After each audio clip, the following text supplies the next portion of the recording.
தமிழ்நாடு ஆரிய வைசிய மகா சபாவின் தலைவராக பொறுப்பேற்றுள்ள உயர் திரு விஜயகுமார் அவர்களை பற்றி ஒரு சிறிய காணொளி.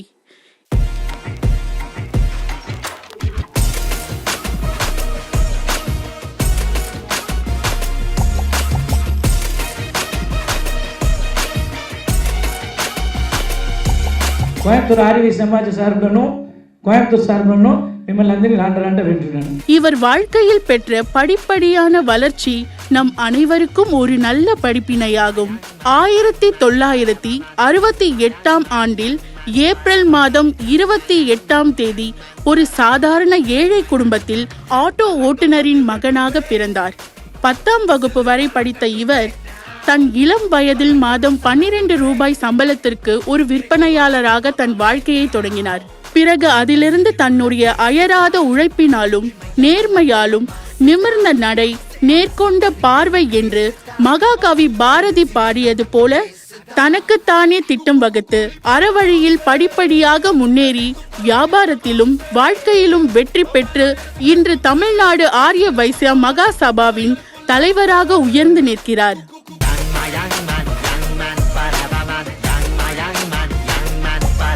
விஜய் என்றால் வெற்றி என்று பொருள்.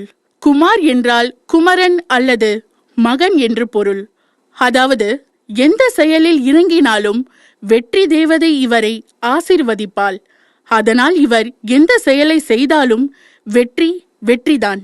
எல்லாரும் செய்யற காரியத்தை நான் பெருசா நினைக்க மாட்டேன். யாருமே செய்ய முடியாத காரியத்தை செஞ்சா எனக்கு ஒரு சந்தோஷம். உன் மீது நம்பிக்கை வைப்பதுதான் வெற்றியின் முதல் ரகசியம் என்பதே இவரின் தாரக மந்திரம். கருணை கடலான வள்ளலார் அவர்கள் எண்ணம், சொல், செயல் இந்த மூன்றும் ஒரே நேர்கோட்டில் இருக்க வேண்டும் என்று சொல்வார்கள். அதை அப்படியே தன் வாழ்க்கையில் கடைபிடித்ததால் இன்று நம் பெருமைக்குரிய தமிழ்நாடு ஆரிய வைசிய மகா சபாவின் தலைவராக உயர்ந்து தன் சேவை பணிகளை தொடர இருக்கிறார் தலைவர் விஜயகுமார் அவர்கள். இவர் எப்பொழுதும் நேர்மறையான எண்ணம் கொண்டவர், நல்லதையே எண்ணுபவர், எண்ணியதையே சொல்வார், சொல்வதையே செய்வார். இவர் ஒரு செயல் வீரர் என்பதற்கு நிறைய உதாரணங்களை சொல்லிக்கொண்டே போகலாம். வாசவி ஸ்ரீ கன்யகா பரமேஸ்வரி அம்மன் மீது அளவு கடந்த பக்தி வைத்துள்ளவர். அவரின் அருளால் இன்று கோயம்புத்தூரில் வாசவாம்பாள் கோயிலின் கும்பாபிஷேகத்தை சிறப்பாக நடத்தி அனைவரின் பாராட்டுதல்களையும் பெற்றுள்ளார். இந்த சமூகத்தால் தன் மீது வீசப்பட்ட வேறுபட்ட விமர்சனங்களையும் வித்தியாசமான பார்வைகளையும் பொருட்படுத்தாமல் வெறும் 100 கிராம் தங்கத்தை வைத்துக்கொண்டு நகை தொழிலில் கால் பதித்து தன்னுடைய உழைப்பால் உயர்ந்தவர்.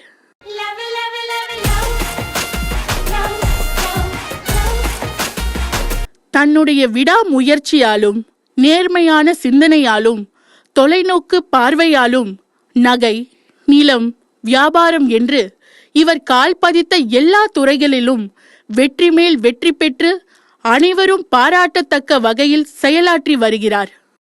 இவர் தனித்துவம் கொண்ட செயல் வீரர் என்பதற்கு நிறைய சான்றுகளை சொல்லிக்கொண்டே போகலாம்.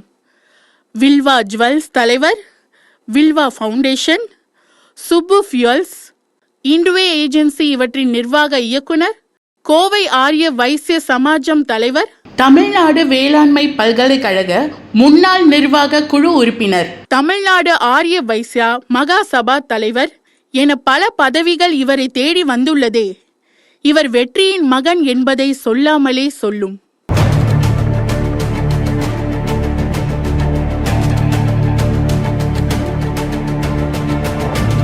வெள்ளத்தனைய மலர் நீட்டம் மாந்தர்தம் உள்ளத்தனையது உயர்வு என்கிற வள்ளுவரின் வாக்கிற்கு இணங்க தான் மட்டும் வளர்ந்தால் போதாது, தன்னோடு சேர்ந்து இந்த சமுதாயமும் வளர வேண்டும், இந்த சமுதாயத்தோடு சேர்ந்து தானும் வளர வேண்டும் என்கிற சிறந்த எண்ணமும் உயர்ந்த உள்ளமும் கொண்டவர் நம் தலைவர்.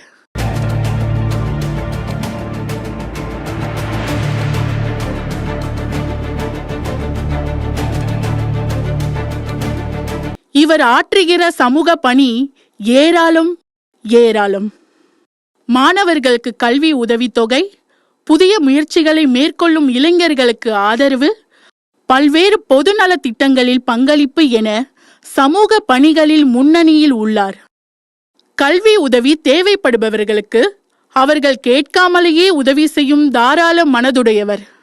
எளிமையான மனப்பாங்கும் அதே நேரத்தில் உறுதியான மற்றும் அதிரடியான முடிவுகளை உடனடியாக எடுக்கும் திறனும் இவரின் தனிச்சிறப்பு.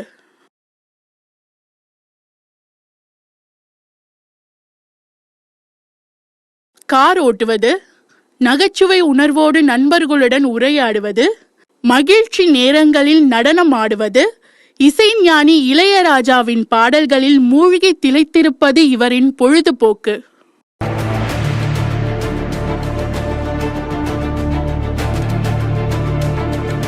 ஆயிரத்தி 1990 விஜயலட்சுமி என்பவரை கரம் பிடித்த விஜயகுமார் விஜயம் செய்த இடத்தில் எல்லாம் லக்ஷ்மிதான். லக்ஷ்மியின் கரம் பிடித்த வெற்றியின் மகனுக்கு 1990க்கு பிறகு வெற்றி மேல் வெற்றிதான். இந்த தம்பதியினருக்கு வெங்கடேஷ் என்கிற அருமை மகனும், ஸ்ரீபிரியா என்கிற அன்பான மருமகளும், வியானிகா என்கிற சுட்டி பேத்தியும் கொண்ட இனிய மகிழ்ச்சி நிறைந்த குடும்பம். தான் தலைவராக பதவியேற்று கொண்ட உடனே திருவண்ணாமலை, திண்டுக்கல், காஞ்சிபுரம், மதுரை, தஞ்சாவூர், திருப்பத்தூர், செங்கல்பட்டு போன்ற மாவட்ட தலைவர்கள் பதவியேற்பு விழாக்களில் தலைமையேற்று பதவி பிரமாணம் செய்து வைத்து அழகு பார்த்தார். பல சமயங்களில் தீர்க்க முடியாத சிக்கல்களை எல்லாம் தீர்த்து வைக்கக்கூடிய வல்லவராகவும் இவர் திகழ்கிறார். இப்படி தன்னுடைய நுண்ணறிவின் மூலமும் தொலைநோக்கு பார்வையாலும் தமிழ்நாடு ஆரிய வைசியா மகா சபாவிற்கு அரும்பெரும் தொண்டாற்றுகின்ற தலைவர் உயர் திரு விஜயகுமார் அவர்களை வாழ்த்தி வணங்குகின்றோம். என்னை பொறுத்த வரைக்கும் தமிழகத்தினுடைய மிகப்பெரிய விடிவெள்ளி விஜயகுமார்.